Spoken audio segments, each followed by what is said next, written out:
penggolongan alat dan pengolahan data. Pertama ada peralatan manual, yaitu menggunakan tenaga tangan manusia. Kemudian peralatan mekanik yang digerakkan oleh tangan secara manual. Sedangkan peralatan mekanik elektronik yaitu peralatan mekanik yang digerakkan secara otomatis oleh motor elektronik. Kemudian terakhir ada peralatan elektronik, yaitu peralatan yang bekerja secara elektronik penuh. Jadi sejarah perkembangan komputer itu terbagi menjadi dua tahap. Yang pertama sebelum tahun 1940 dan sesudah 1940. Sebelum 1940 ada abakus. Yang kedua ada kalkulator roda numerik. Yang abakus tadi itu seperti halnya alat hitung menggunakan biji-bijian geser yang diatur pada sebuah rak. Kemudian ada kalkulator roda numerik, yaitu oleh Blaise Pascal 1692, yaitu prinsip kerjanya menggunakan 8 roda bergerigi untuk menjumlahkan bilangan hingga 8 digit. Alat ini merupakan alat penghitung bilangan berbasis 10. Kelemahannya hanya terbatas untuk melakukan penjumlahan. Kemudian ada kalkulator roda numerik yang kedua yang ditemukan oleh Gottfried Wilhelm von Leibniz pada tahun 1694. Kemudian ada kalkulator mekanik yang ditemukan oleh Charles Xavier Thomas de Colmar dengan prinsip kerja yaitu penjumlahan, pengurangan, perkalian, dan pembagian. Kemudian setelah 1940 dibagi menjadi 5 generasi. Yang pertama generasi 1940 sampai dengan 1959, dimana proses kerjanya menggunakan tabung vakum untuk memproses dan menyimpan data. Kemudian ada ENIAC contohnya, ada Electronic Numerical Integrator and Calculator yang dirancang oleh Dr. John Mauchly and Fred Eckert pada tahun 1946, dimana kalkulator pada ini itu besarnya sebesar rumah. Kemudian ada EDVAC, Electronic Discrete Variable Automatic Computer, di mana penggunaan tabung juga telah dikurangi di dalam perancangan komputer pada proses perhitungan menjadi lebih cepat dibandingkan dengan ENIAC.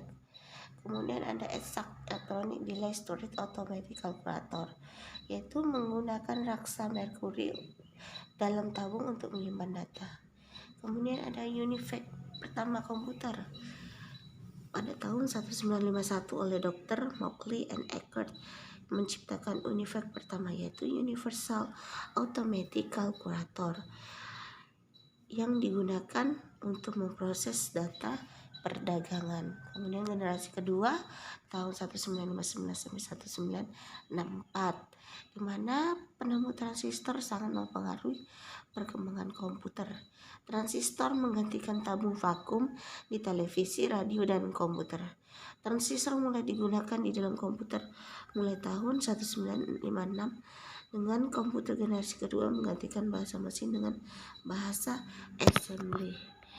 Ini adalah contohnya, yaitu komputer DEC PDP-8. Kemudian pada saat itu juga bermunculan bahasa pemrograman, yaitu Common Business Oriented Language atau COBOL.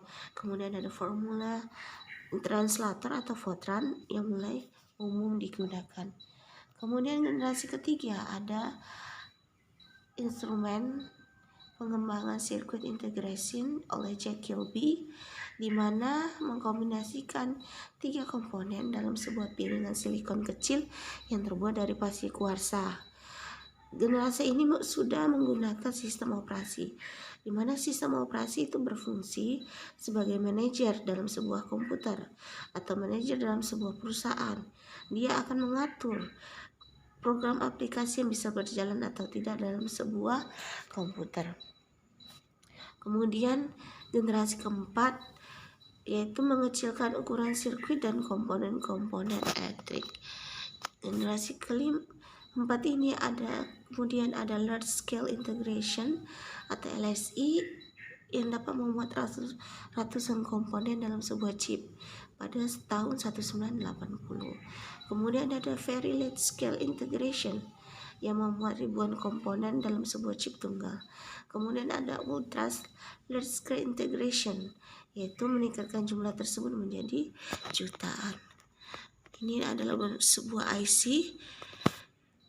Kemudian generasi terakhir adalah sistem yang mampu mengkoordinasikan banyak CPU untuk bekerja secara serempak.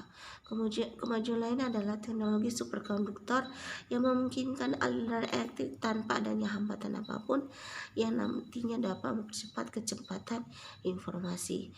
Di mana pada generasi terakhir ini yang kita saat ini kita gunakan, kita dapat melakukan koordinasi dalam banyak tempat dalam satu waktu dengan banyak komputer.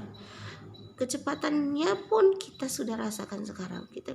Sekarang sudah mencapai kecepatan informasi 5G. Kita bisa melakukan komunikasi secara real time, secara langsung.